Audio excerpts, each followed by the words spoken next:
Hey there! In this video, we're going to tackle a really interesting problem in TypeScript regarding type-safe coordinate management. So let's dive right in.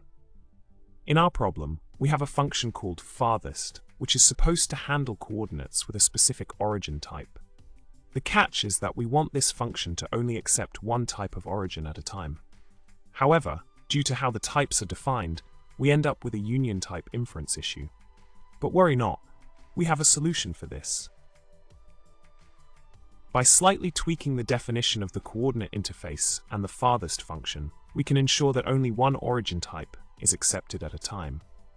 It involves adding a label to the coordinate interface and specifying constraints in the farthest function. With these adjustments, we can now effectively prevent the function from inferring a union type when multiple coordinate origins are passed in.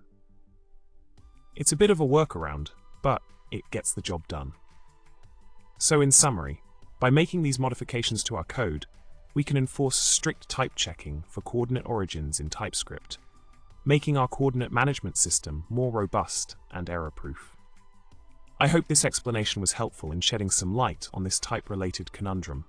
If you enjoyed this video, don't forget to subscribe, like, and leave a comment below with your thoughts on type-safe coordinate management.